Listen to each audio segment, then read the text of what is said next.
أعوذ بالله من الشيطان الرجيم بسم الله الرحمن الرحيم الحمد لله رب العالمين والعاقبة للمتقين الصلاة والسلام على سيدنا ونبينا وطبيب قلوبنا وشفيع ذنوبنا أبي القاسم محمد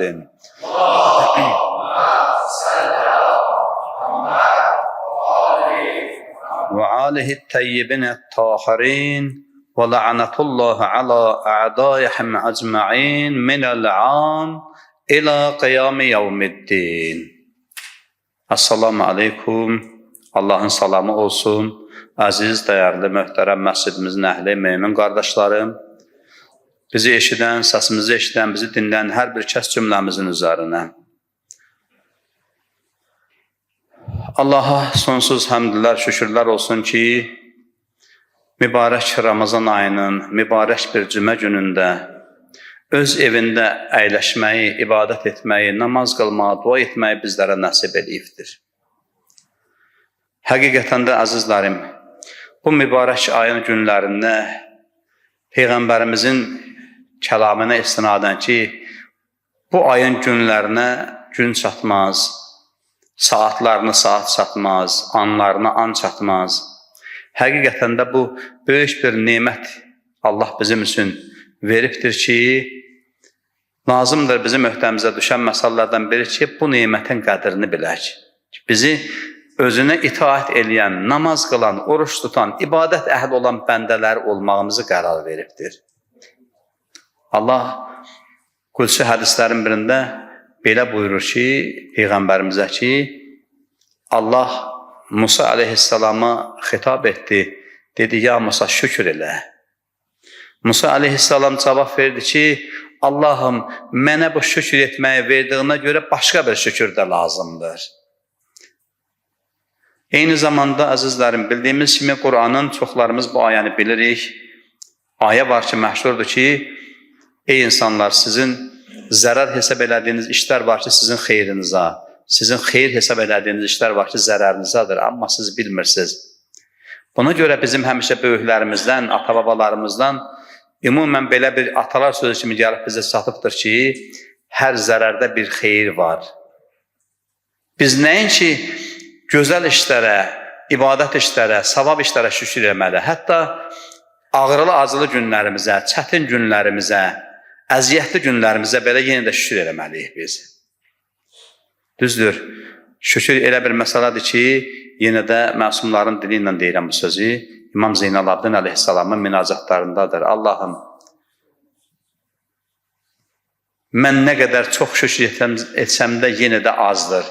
Allahım, sən nə qədər şükrə layiqsansa, sənə bir o qədər şükür olsun. Bir müsəlman olaraqdan, bir mömin olaraqdan, bir insan olaraqdan bizim ən mühüm, ən əsas öhdəmizə düşən vəzifələrdən biri Allah qarşısında olan bəndəsiliyimizi iqrar etməyimiz, etiraf etməyimiz və bunun da başlanğıcı şükürlə başlayar. Və yenə də şükürlər olsun Allaha ki, bu gün bizi burada əyləşdiribdir, öz evində, öz huzurunda. İnşallah bu gün bir qısa olaraqdan təvazökarlıq haqqında bir bəhs etməyə çalışacağım. Allah nasib eləsin. Təbii ki, Həzrəti Əli əleyhissalam buyurur ki, nədən danışırsan danış, ən tutarlı dəlil Qur'an-ı Kərimdir. Ağa buyurur ki, Qur'andan başqa dəlillər taxtadan düzəlmiş körpüyə bənzər. Taxta körpünün üzərinə biraz əlavə ağırlıq düşsə, körpü sınar, bizi daşqın çaya qərq eləyər. Amma Qur'an Allahın kəlamı, onun hər bir sözü, nəinki surəsi, nəinki ayəsi, hər bir kəlməsi belə nə qədər ağırlıq olsa da, nə qədər məsələlər olsa da onu tab gətirən bir hökmüdədir. Ona görə də lazımdır ki, biz Allahın kəlamını söykənlərəkdən fərq eləməz, əzizlərim. Bir müsəlman olaraqdan bizim öhdəmizə düşən məsələlərdən biri də budur ki, biz daimən fərqi yoxdur, evdə olsun, işdə olsun, yolda olsun, harda olur olsun. Biz daima ancaq və ancaq Allahın razılığı əsasında, qurbətən ilallah niyyəti ilə, Allahın razılığı əsasında biz hərəkət etməyə çalışaq. Danışanda da, oturanda da, duranda da, işləyəndə də hər bir şeyimizə. Və neyində şükürlər olsun Allahımıza, Rəbbimizə ki, bizi bu günə gətirib yetişdiribdir. Xüsusən ki, hamımızın bildiyimiz kimi bu cümlə, bu ayə həmişə bütün mövzularda toxunulur bu məsələyə. Allah Teala əzizlərim, Peyğəmbərə buyurur ki, ya Peyğəmbər, həqiqətən də sən ən üstün bir əxlaqa maliksən. Eyni zamanda başqa bir ayədə Allah buyurur ki, ey insanlar, bu Peyğəmbərdə sizin üçün çox gözəl örnəklər var. Bu baxımdan lazımdır ki, hər bir məsələdə insan məsumları özünə örnək götürsün. Çox təəssüflər olsun ki, bizim cəmiyyətimizdə, xüsusən indi burada məsciddə danışırıq, amma əsasən məsciddən kənarda olan cəmiyyətə aiddir bu məsələ. Namaz əhli olmayan, ibadət əhli olmayan insanlara aiddir. Xüsusən cavanlar arasında bu məsələ çox rast gəlinir. Görürsən ki, elə bir adamları özlərinə örnək götürürlər, baxırlar. İndi bu internet, bu sosial şəbəkələrin yayılması filan bu məsələlər çox rol oynayır, düzdür.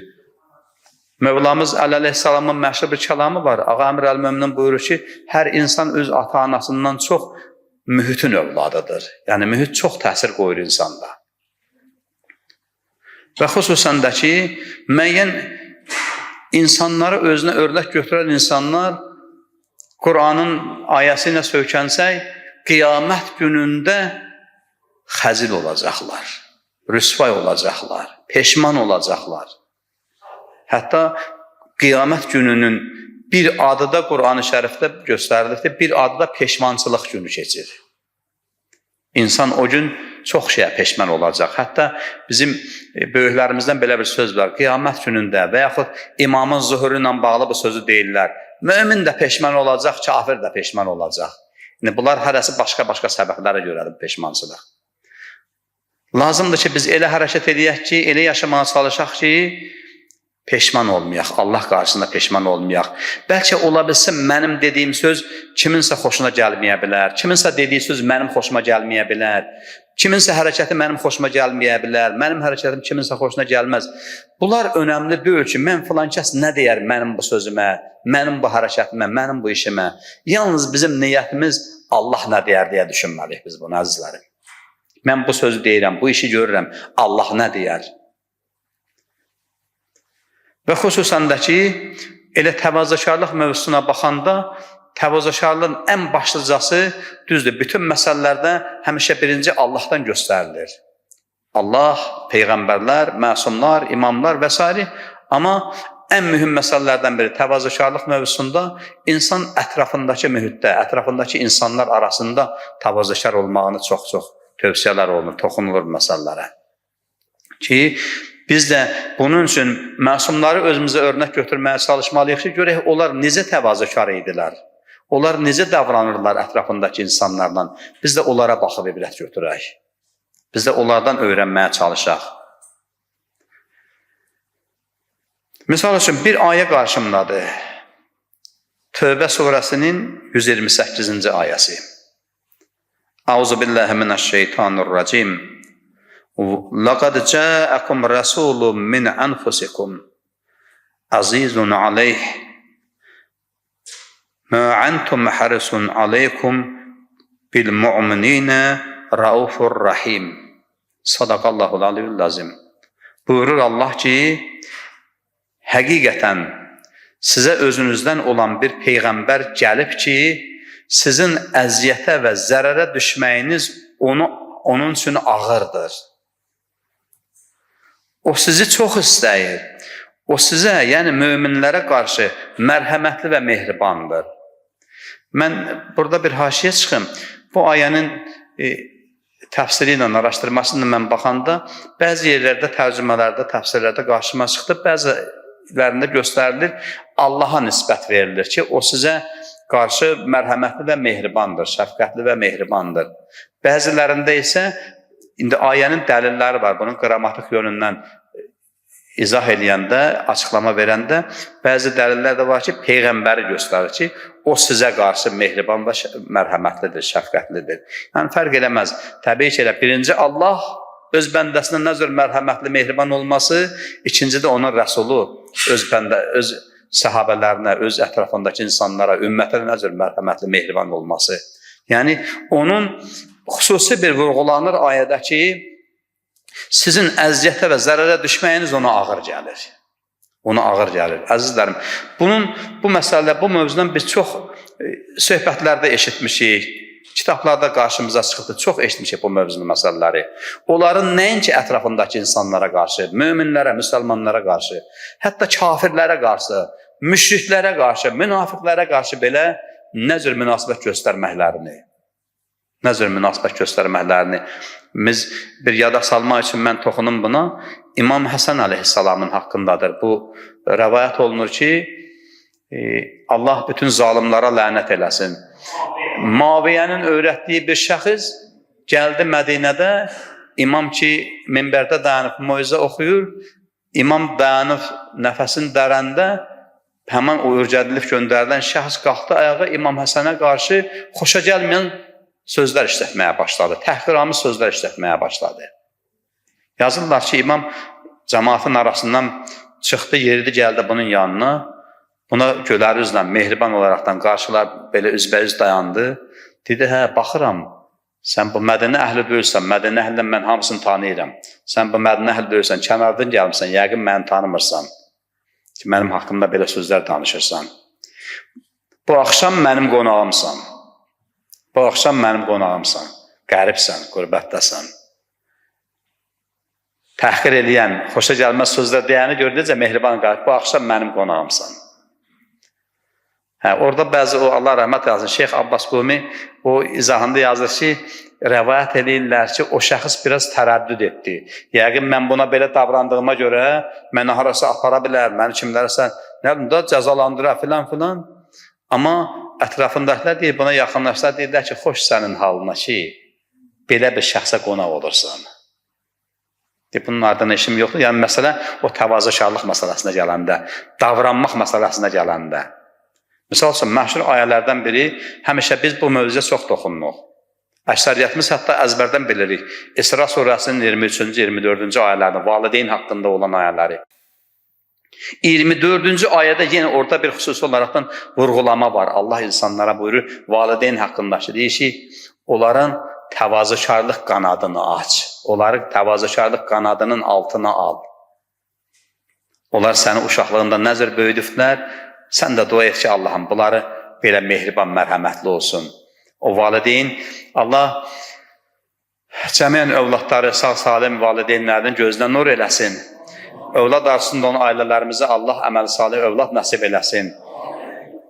Xırda uşaqlar olanda, xüsusən də hələ övladdan da çox hələ nəvəsi olanda yanlarında necə söhbətlər, necə münasibətlər olur, bu məlum məsələlərdir. Eyni zamanda mən eyni həman məsələ ilə bağlı mübarək demək Kəhf surəsinin 6-cı ayəsində, Kəhf Mağara surəsinin 6-cı ayəsidir. Burada da eyni onu oxşar bir ayə görürəm burada. Allah Teala buyurur ki, فَلَعَلَّكَ بَاخِعٌ نَفْسَكَ Həqiqətən çox, biraz təsirli sözdür. Ey, özünü öldürəsən deyir sanki ya Peyğəmbərə.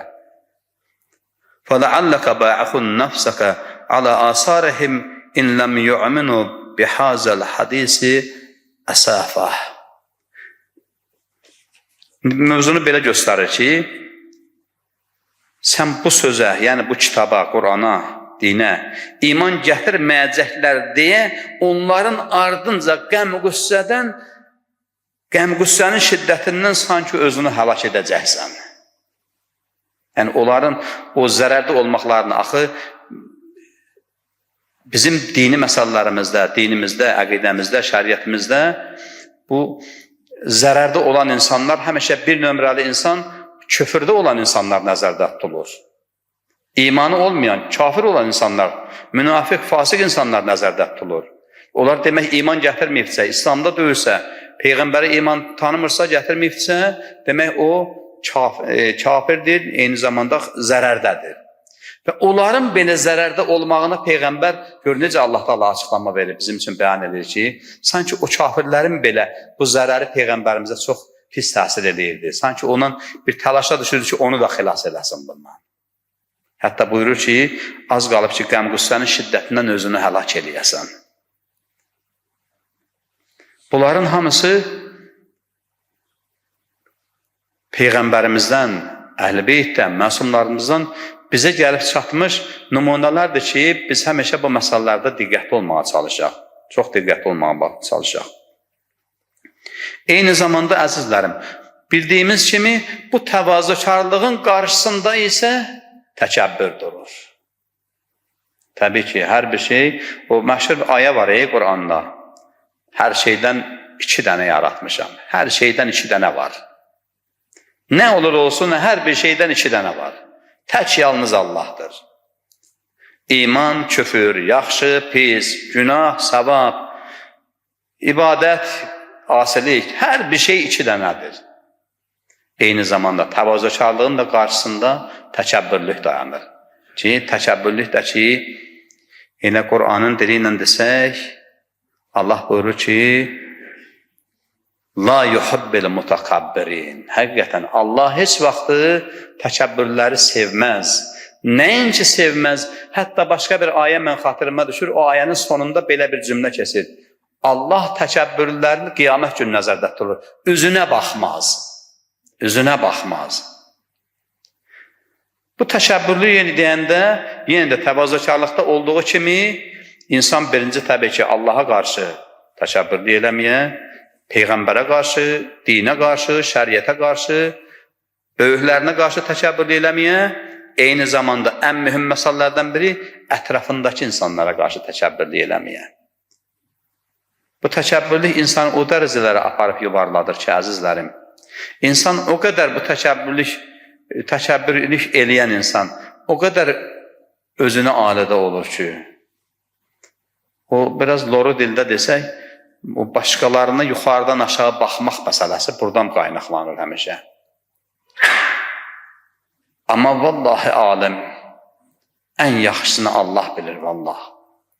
Bəlkə də mən bu sözü çox deməyə çalışıram. Özümdən danışıram, kənarda demirəm, özümdən danışıram. Bəlkə də heç məsəlin içində burada oturmuşuq, namaz əhli, ibadət əhli, əlhamdülillah. Heç burayla da mənim işim yoxdur. Namaz qılmayanla, oruç tutmayan insanla, bunlarla danışıram mən. Bu sözü ona aid eləyirəm mən. Görürsən, bizim cəmiyyətimizdə bəzi məsələlər, bəzi insanlarımız var ki, bu namaz qılmayan insana, oruç tutmayan insana, nəinki yuxarıdan aşağı baxmaq, hətta onu kafir kimi, ondan sonra belə düşmən kimi bu formada görməyə çalışan insanlarımız var. Bu olmaz heç vaxtı. Heç vaxtı olmaz. Namaz qılmaq, oruç tutmaq, ibadət etmək öz məsələsi, öz yerində, düzdür. Bizim dinimizin sütunu namazdır. Təbii ki, İslamın sütunu namazdır. Əgər o şəxs namaz qılmırsa, o kafir deyil ki, o şəxs Allah'ı inkar eləmir, Peyğəmbəri inkar eləmir, Qur'anı inkar eləmir. Onu kafir demək olmaz. Onu aşağılayıcı bir vəziyyət baxmaq olmaz. Bəlkə də mən deyirəm, bəlkə də elə insanlar var ki, mən özümə aid edirəm bu sözü. Bəlkə də o namaz qılmayan, oruç tutmayan insanlar arasında eləsi var ki, ibadəti qoyaqdır kənara. Bəlkə də vallah məndən dəfələrlə üstündür. Baxmayaraq ki, mən Quran oxumağa çalışıram, nə bilim, ibadət etməyə çalışıram, dua etməyə çalışıram, məsciddə xidmət göstərməyə çalışıram. Vallahi bəlkə də var elə insanlar. Oruç tutmasa da, namaz qılmasa da, müəyyən əməllərinin çox gözəl əməl sahibi olan, gözəl cəmiyyət içində xeyirxah olan, cəmiyyətə xeyri dəyən insanlar. Ona görə də çox diqqətli olmaq lazımdır. Çox diqqətli olmaq lazımdır. Bir İmam Sadiq əleyhissalamın bir kəlamını xatırlayıram. Buyurur ki, ağa ki, Allah belə buyurur ki, ey insanlar, mən öz dostumu sizin sərinizdə gizləmişəm. Mən öz dostumu sizin sərinizdə gizlin qərar vermişəm. Gizlindir bizim üçün. Biz bilmirik ki, ətrafımızdakılar kimdir. İndi bəzən ola bilir, deyə bilir bu sözü. Yaxşı, namaz qılmasa, oruç tutmasa, nə cür Allah dostu ola bilər? Bunun da dəlilləri var. Bəlkə biz bilmirik onun namaz qıldığını. Var belə insanlar. Var belə insanlar.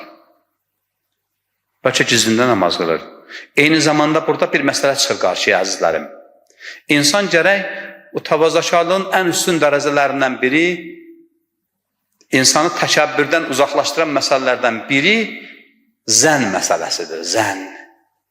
Gərək insan heç vaxtı ətrafındakı insanlara qarşı kimliyindən asılı olmayaraqdan suyu zənn etməsin heç vaxtı. Dini termindən desək gərək hüsnü zənn etsin. Tutaq ki, bir adamdan bir xoşa gəlməyən söz, xoşa gəlməyən bir hərəkət, bir məsələ görəndə başlayıb mən onu tənqid eləməyə ki, nəyə belə elədi, niyə belə elədi? Bəlkə bilməyərəkdən eləyir o bunu. Bəlkə məcburiyyət qarşısına qalıb eləyir o bunu. Hüsnü zənn, gözəl fikirlə yanaşmaq. Bəlkə o adam bu işin, bu sözün qadağan olduğunu, haram olduğunu bəlkə heç bilmir. Gözəl şəkildə yanaşmaq ona. Məhz təvazökarlığın xüsusiyyətlərinə bu məsələ çox özünü göstərir. Eyni zamanda söhbətin əvvəlində toxunduğum kimi qiyamət gününün peşmançılıq məsələsi. Qiyamət gününün peşmançılıq məsələsi. Bu da çox mühüm məsələlərdən biridir. Allah Təbarək və Teala mübarək Səcdə surəsinin 13-ci ayəsində belə buyurur. Euzubillahimineşşeytanirracim. Bismillahirrahmanirrahim. وَلَوْ شِئْنَا لَآتَيْنَا كُلُّ نَفْسٍ هُدَاهَا وَلَكِنْ حَقَّ قَوْلُ مِنِّي لَأَمْلَأَنَّ جَهَنَّمَ مِنَ الْجِنَّةِ وَالنَّاسِ أَجْمَعِينَ. Sadaqallahul aliyyul azim. Ayədə belə buyurur Allah ki, yox, mən dəyişik oxudum ayəni. 13-cü ayəni oxudum, mən biraz 13-cü ayəni baxdım ki, biraz uyğun gəlmədi. Euzubillahimineşşeytanirracim. وَلَوْ تَرَى إِذِ الْمُجْرِمُونَ O günahkarları görərsən, görərsən. Baqis ruusihim ində Rabbihim. Allahın qarşısında necə başları aşağıdır. Rabbena, Allahım, əbsarna və sma'na. O qiyamət günündə deyiləcək bu söz ki, qiyamət günündə o günahkarları görərsən Allahın qarşısında necə başı aşağıdırlar və belə deyirlər. Əbsarna və səmi'na. Artıq indi gördüm, indi eşitdim, indi başa düşdüm mən. O necə ki, nəyi başa düşmüşdü? Başqa bir ayəni xatırlayıram.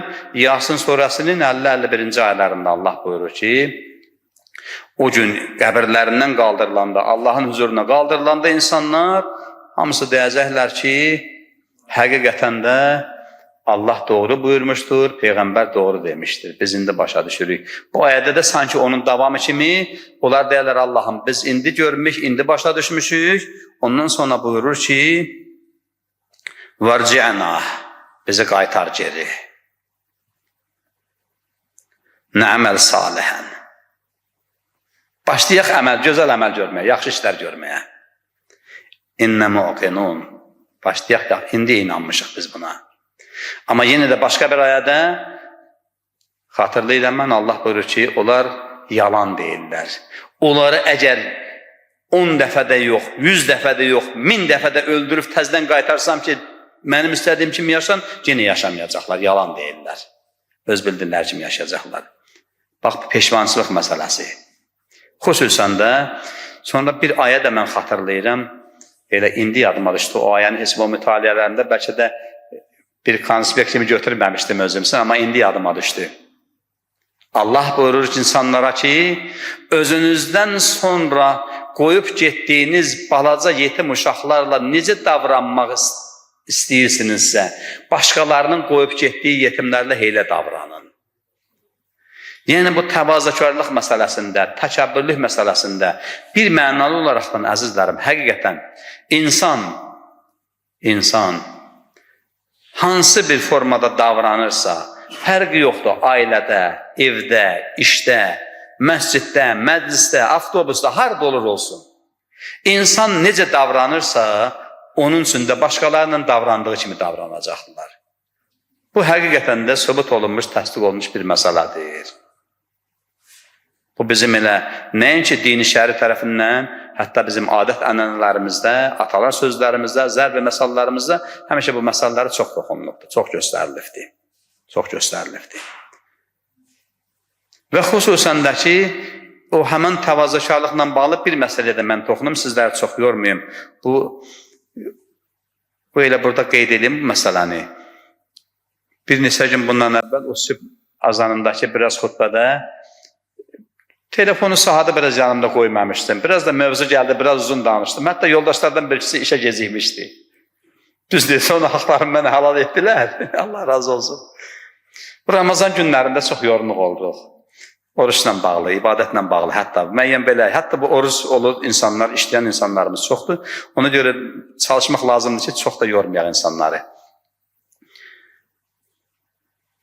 Amma məsələ belədir ki, o peşmançılıq günlərində, qiyamət günündəki adlarından biri peşmançılıqdır. Bizim orada peşman olası olduğumuz məsələlərdən biri də bu mövzu bizim məsciddə mənim də söhbətlərimdə olubdur. Axındımız Hacı Eldağ əzimizin də söhbətlərində olubdur. Kərbəlayı Vaqif qardaşımın da söhbətlərində toxunulub bu məsələyə həmişə. Yəni bəzi məsələlər, bəzi mövzular var ki, insan çalışır ki, hər söhbətində toxunsun o məsələyə. Çünki vacib, mühüm məsələlərdən biridir. Ayədə buyurur Allah ki, Əl-əxilləh, dostlar məsələsi. يَوْمَ عِزٍ بَعَضُهُمْ بَعَضٍ عَدُوٌ إِلَّا الْمُتَّقِينَ. O gün, yəni qiyamət gündə bir çox dostlar olacaq ki, biri o birilərinə düşmən olacaqlar. Biri o birilərinə düşmən olacaqlar. Nəyə görə? Doğru dürüst dost seçmədiklərinə görə.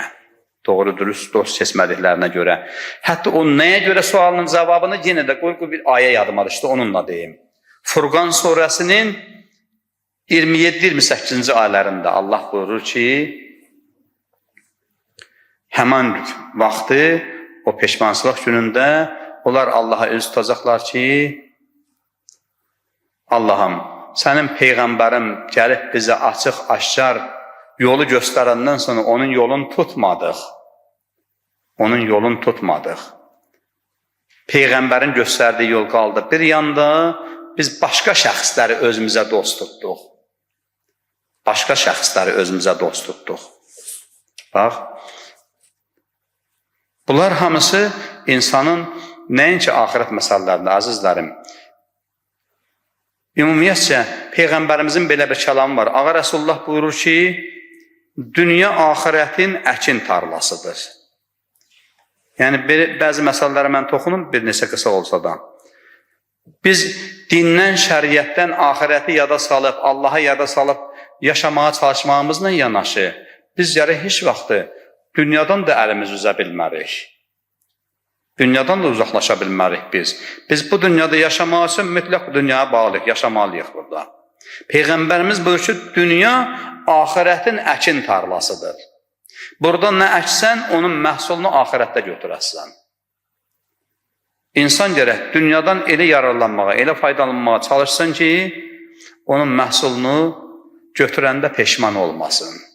Misal üçün, bir misal mən çəkdim dost barəsində. Bu dünyada elə insanları dost tutaq ki, axirət günündə o bizə düşmən olmasın, biz ona düşmən olmayaq bir-birimizə. Və yaxud başqa məsələlərdə, münasibət məsələlərində, təvazökarlıq məsələlərində, təkəbbürlük məsələlərində, hər bir məsələdə həqiqətən də insan nə cür davransa, sonunda onunla elə davranılacaqdır. Sonunda onunla elə davranılacaqdır. Allah bizləri axirətdə peşman olmayan bəndələrindən qərar versin. Allah günahlarımızı bağışlamamış bizləri bu dünyadan aparmasın. Etdiyimiz duaları, tutduğumuz oruçları, qıldığımız namazları Allah öz dərgahında ali dərəcədə qəbul eləsin. Allah bizləri həm dünyamızda, həm axirətimizdə Peyğəmbər, ali Peyğəmbərlə məhşur eləsin. Bu dünyada onların ziyarətin, axirətdə şifaətin bizlərə nəsib eləsin. Allah cəmiyyən xəstələrə acil şifa inayət eləsin. Zindanlarda olan məhbusların, müşküllərin həll edilərək tezliklə ailələrinə qovuştursun. Allah sükun arxasında əyləşən cəmi sürücülərimizi sağ-salamat mənzilinə qovuştursun. Vətənin keşiyində dayanan ordumuzu, əsərlərimizi Allah yerin göyünə afatı bəlasından, düşmən gülləsindən, düşmən hiləsindən amanda qərar versin. Allah cəmiyyən şəhidlərimizi şəhidlər sərvəri İmam Hüseyin əleyhissalamla məhşur eləsin. Şəhidlərimizin ruhlarına Allah bizlərə duaçı, şəfaətçi qərar versin. Allah ömrümüzün sonuna qədər ona layiqli bəndə olmağı, oruç tutmağı, namaz qılmağı, gözəl xüsusiyyətlər, gözəl əməllər etməyi bizlərə nəsib etsin. Auzu billahi mineşşeytanirracim. Bismillahirrahmanirrahim. Vel asr. İnnel insane lafî husr. İllellezîne âmenû ve amilussalihâti ve tevassav bil hak ve tevassav bis sabr. Sadakallahul aliyyul azim. İbadətlərimizin, itaətlərimizin, dualarımızın qəbul olunmasına, günahlarımızın bağışlanmasına 3 ucalı salavat zikr eləyək. Allahümme salli ala Muhammed ve ali Muhammed. Allahümme salli ala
özünün arası salamasını adeta